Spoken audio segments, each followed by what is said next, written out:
All right. I'll wrap it up here. I'll let you go and I'll do a little wind up of what we talked about. Lovely. All right. See you the Take care, Merlin. Catch you later. Have fun. Hope we will. And that was our connection with Australia. Thank you, everybody who watched. I didn't really get to talk about it too much, or I didn't really want to talk about it with Merle. He is able to let things fall off his back a lot easier than I am. When I got attacked this week on Coalition, I questioned what I am doing here, and I'm basically trying to end forced psychiatric drugging. I'm trying to get reparations for people who have been harmed, and I just ask that you be respectful on Coalition. I don't want to block anybody.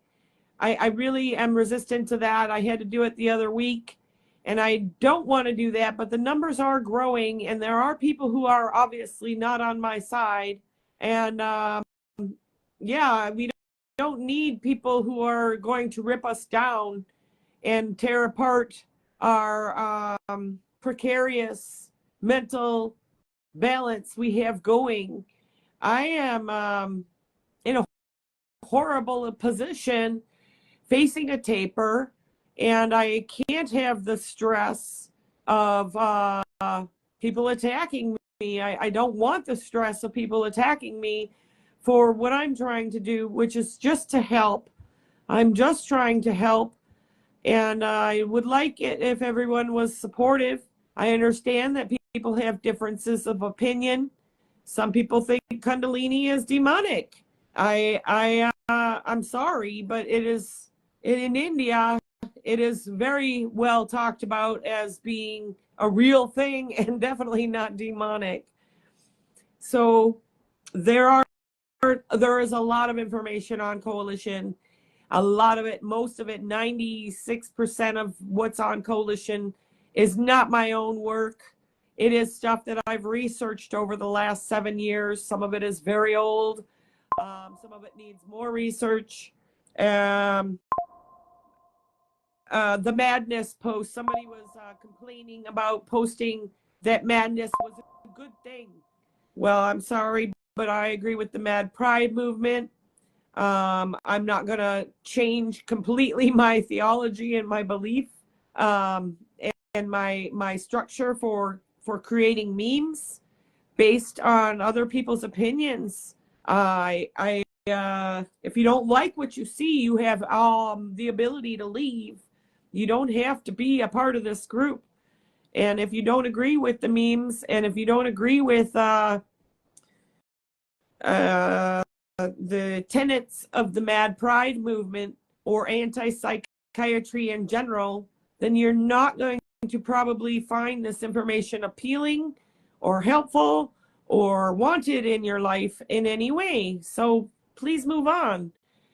Don't attack me and expect me to change what I'm doing because of your opinion when it completely conflicts with my opinion. And basically, if you don't like it, don't stay. I'm not here to make everybody happy. I'm here to bring information to people that is of a different bend. It is not the traditional mental health tirade. It is very controversial. I understand that. That's why I'm not blocking these people. I'd like to let people have their say, and but yeah, just be respectful as you say what you have to say. It's not hard to be polite. It is very necessary when you're dealing with people who are traumatized, and I am greatly traumatized from the past 7 years of horrific treatment by the mental health community, field, jobs, careers. I have been treated very badly. I'm very hurt. I'm very damaged. I have no memory of February to today. I am not retaining any memories. I've been drugged. I've been forced. I've been in a horrifying position. And I can't cry about it because I'm totally frozen from the psychotropic neurotoxins. So I can't get that heaviness out of me. I can't alchemize that grief, that trauma. I'm unable to function in an emotional manner that is healthy while I'm completely frozen. I can't even feel my emotions, except for when I get attacked. I can feel that. It makes me feel worse, and I already feel bad to begin with, and that's the point of this. We don't need that here. That's not what Coalition is about. And I understand that my new portion of Coalition might be offending some people. That's the Kestis Church of Sauna. The reason I started that part of the group is because the American Religious Protection Clause, Freedom of Religion Protection Clause, basically, if we start a church here in America, or a synagogue, or any religious institution, we can be protected from forced drugging by claiming that altered states of consciousness are part of our religious belief system of Kestis Church of Sauna. So there's a spiritual arm coming into the Coalition to end forced psychiatric drugging. It is not denominationally based. My religious views are: be a good person, that to be kind to others. I was born and raised Christian. Just so you know, I was born and raised as an apostolic Lutheran, and I was Christian. I don't wear this cross because it's Christian. I wear it because it's nice, and my mom bought it for me. I studied Buddhism. I studied Hinduism. I studied Taoism. I studied all of the religions of the planet in college after I left my church, because they said that my best friend was going to hell, who was Catholic. People outside of our church were not headed for heaven, and I disagreed with that, and that's what led me to leaving my church behind that I grew up with. And then I studied Buddhism, and if I had to declare a religion, it would be Buddhism. But I don't declare a religion because I believe there are good things in every religion on earth. And that's what Kestis Church of Sauna is representative of. But the main purpose, just so everybody's clear, is not to spread any kind of religious belief. It is to simply act as a church so that we are protected by the American Freedom of Religion Protection Clause, and that is a way to avoid being forced drugged. So that's the purpose of the Kestis Church of Sauna portion on Coalition, and it will be part of Van Gogh House. We will have spiritual books. I do tend to somewhat agree with Stanislav Grof. Grof and his wife Christina were instrumental in getting a label that's also in the DSM, and it is called Spiritual Emergency. And the Diagnostic Statistical Manual of Mental Disorders has listed spiritual emergency as a potential label. Now, again, I don't agree with any of the labels, but I do agree that spirituality needs to be taken into account.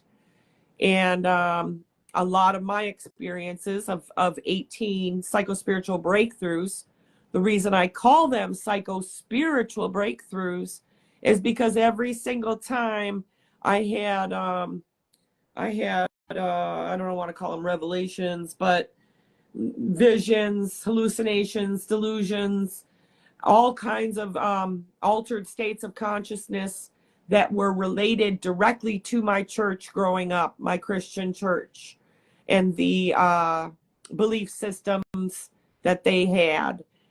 I basically had to pull them all up and examine all my beliefs, and they crumbled before me. They were not holding water. They were causing me great pain emotionally, mentally, and I had to go through the process of looking at them, examining them, deciding what I believed in, deciding what to keep from childhood, and deciding what to not believe in anymore. And so my experiences were psychospiritual in nature.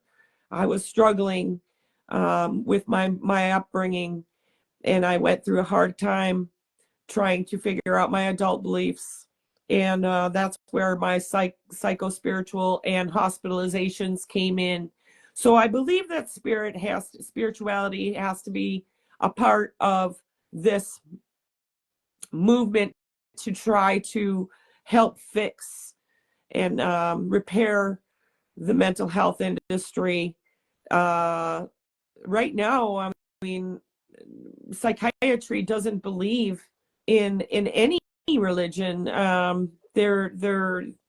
are the new religion, and they're saying that spiritual experiences are they don't count, and they're bad. They should be drugged away. I mean, if if you have a existential crisis, or if you believe you're Jesus, you believe you're God. I thought it was God. I thought it was Jesus through, I think, 4 or 5 of my episodes. And then I thought I was Satan. These are all looked at as diseases, disorders. They're basically saying you're crazy. They're discounting human experiences. These experiences need to be accounted for, supported, and gone through, and not suppressed with neurotoxins. I've got my mind on Kundalini and the information there. It is not demonic. I'm sorry. All of India would laugh at that, because they aren't Christian. They're Hindu. Their culture is totally different. And for somebody to say that Kundalini experiences and Kundalini awakening and the word Kundalini in itself, which is according to the Hindus, a biological experience, and when the Kundalini arises, that's biology. They say it's a physical, biological thing. How is that demonic? I don't know. I've not done the research since I did my initial memes on Kundalini, but those types of things will be discussed, and as Ken Kesey's Church of Sauna.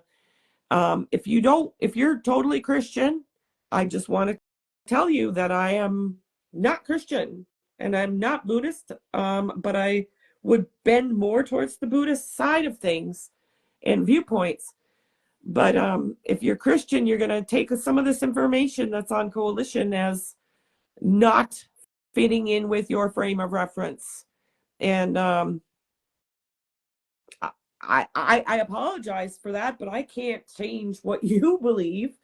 I went through that myself. I believed a bunch of stuff that was given to me by my family in the church that I grew up in.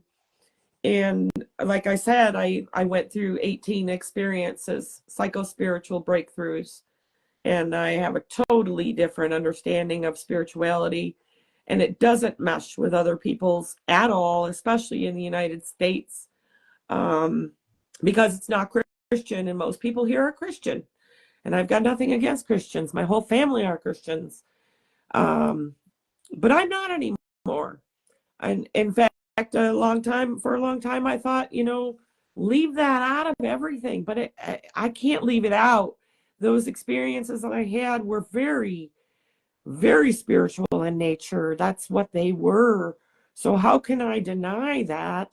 They were emotional. They were mental. They were of this abstract mind, but they were not diseases. They were not disorders. They needed to be experiences that were supported. I had things to say. Ancestors were coming to me in my waking hours and in my nighttime hours, asking me to deliver messages for them. Now, there are Reiki healers and psychics and people who are looked up to, who deal with this type of information.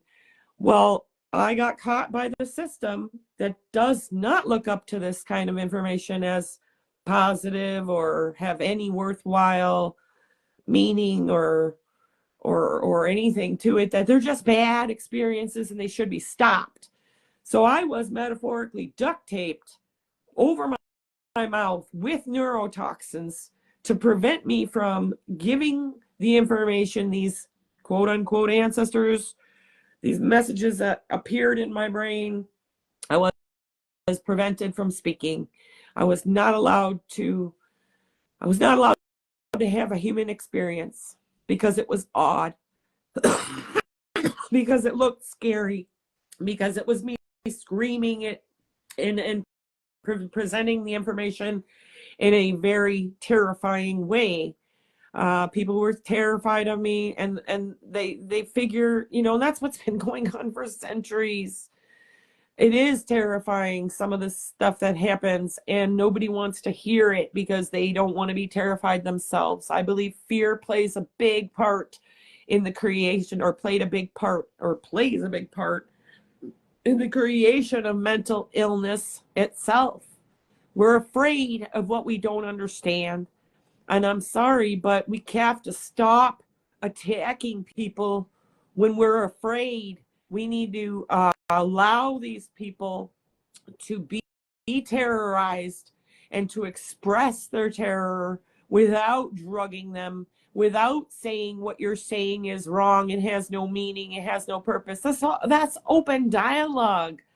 Open dialogue is healing tons of people with no drugs. People with first episode psychospiritual breakthrough, what they call psychosis, is being treated with no drugs, just with open dialogue, talking to that person. And that's exactly what I needed. I needed to be spoken to as if I were a human being with something positive, or not positive. It wasn't positive at all. It was the scary ass shit. I was being the siren. I was being the siren for the problems in humanity that I saw in the human condition. And the ancestors were guiding me to say what was wrong. And it was bad news. So nobody wanted to hear that bad news. They just decided it was nonsense, terrifying. God, it must be gotten rid of, must be shut up. It definitely cannot be allowed to be said and expressed. And that is so wrong. People need to be heard. That's what has been going on for centuries. We haven't been heard because we have unpopular opinions, unpopular emotions. Nobody wants to see somebody raging and screaming on Facebook. Well, it comes out. It's going to happen. People's emotions are what they are. We can't drug them away. We can't. We don't want to be doing this to people. And that's why I won't block people who have a different opinion on my page. Everyone's got a different opinion. This world is an illusion.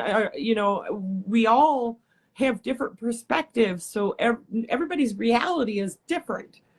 And I might not feel good when people challenge what I think is important information for Coalition, like the embracing of madness and the good that can come out. I just want to say this: in the 18 experiences I have had, I have evolved because of those bouts of madness. That's what they were. we don't want to say that this is bad. That's what psychiatry has done. They have said that this is bad. I think of this as an evolutionary experience. And I believe that they are precious experiences, no matter how ugly they look. I believe that they're packed full of information that gives us insight into the person experiencing them, and they need to be cared for because they are evolutionary. That's just my belief. Other people believe that they're terrible, that it's awful. I think it's terrible and awful that it's not supported. If we had support for these events, people would heal. I believe that people would heal, and that's why Van Gogh House. I just truly believe we need something different. Being locked in a psych ward is traumatic. That is not healing, and that is when a person is hurting the most. Obviously, in order to get qualified to go to a psychiatric establishment, your stream is stuttering or you're very upset. I'm very upset, Ross. And I'm going to end it here because we went a long time, me and Merlin, and there may be something wrong with the feed. But I just wanted to get that out there about please be respectful on Coalition. I am not in a good position. I can't take a lot of attacks. Yeah, the ward is an assault. There's nothing good about the psych ward. The psych wards were dehumanizing. They were horrifying. I put it that way. I have nothing good to say about the last 10 years of psych wards that I've been in. And yeah, if you can support the concept of Van Gogh House, we're going ahead with it. We're already doing it. I'm already supporting people on the phone. Yeah, if I recover, if I get unfrozen, get off these drugs, I'm just going to keep plugging away. This is a 22-year-old or 25-year-old idea from my first psych ward in 1999. The opposite of a psych ward. You'll have your cell phone. Hopefully you'll have your support animal. You'll be able to bring your animal with. That's a hope. I don't know if that's possible yet, but everything about Van Gogh House will be to support madness, to support people going through this event. And I know it can take 40 days. That's what John Weir Perry says, that it can take up to 40 days to go through an experience. So it'll need, we will need funding. We will need an establishment. We'll need a house. We'll need food, clothing, shelter for the people coming in. We'll need plant medicine. We'll need access to technology. We want lived experience, peer support at all hours, 24 hours a day for a person coming in. It would be an emergency crisis center, but there would be a long-term aspect of staying as well. So this would be it would be an expensive thing if we were to do it the right way and the way it should be done. But for now, we're just supporting people online. This is a loose network. There are several people involved. If you want to be a part of this, just contact me, Jill Kesty. Reach out. We'll have a conversation. You can get to know the people who are advocating for Van Gogh House and who support Coalition to End Forced Psychiatric Drugging. Yeah, we have a website, www.vangoghhouse.org. You can learn more there. Basically, it's a backup for Coalition, so it's easier to look at the information on Facebook. If you have the time, the database is very vast. There's a lot of viewpoints, and like I keep trying to express during this video, they're not all my own. They're what people have done over the last 40 years and what they think. And a lot of them are psychiatrists, so they're suspect to begin with. But there's a lot of people on our side who don't believe the concept of mental illness that exists is real, and that we have to stop bullying people with labels and always be kind. Thank you, Ross. I started this video with a little story. I'll refresh everybody's memory if you didn't see it. I walked out of my house again today. For the second time in a week, somebody shoveled my drive up to my car from the road. That is so kind. If you have time to help somebody,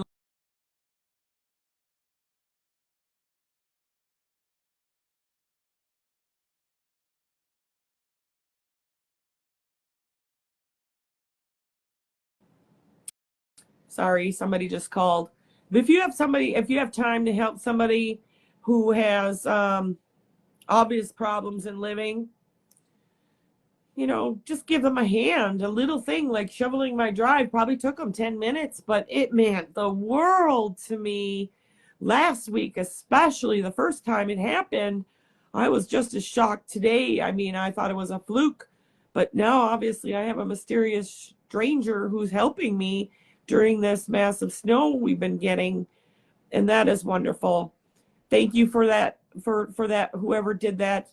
And thank you to everybody who supports Coalition to End Forced Psychiatric Drugging and all of my ideas. We just want to help. We just want to see the world a better place. We want trauma to be recognized, and we want to go forward and help people. What we have in the mental health system currently is harm. I do have a laptop, Ross, but I'm so frozen to this chair. It is impossible. My cat sleeps on my office chair, and I have not been able to go and work on the computer in several months. Since I moved back, everything has been very hard for me to do. I'm essentially frozen here. It is really difficult, and I can't even get on Facebook right now because I'm not even sure what my password is. So the laptop or the PC is out at this time. But maybe that's why nobody visited our live stream today. Maybe we're stuttering and it's not working very well. So I'm gonna end this. Like I said, I was gonna 5 minutes ago.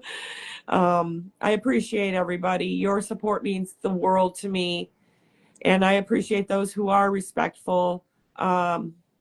Please think twice about attacking people who are traumatized. That's just not cool. And I feel attacked past couple of days by more than one person for foolish things that are not worth attacking somebody for. I don't get it. I don't understand. I'm doing my best here. So I'll continue to do that. And thank you, Ross. Take care. And thank you, everybody who watched today. I appreciate it. And have a great wintry afternoon or summery afternoon if you're across the planet in Australia. Love you, Merle. Thank you for appearing on our live. Everybody have a good afternoon. Jill Kesty, over and out. Bye. Up.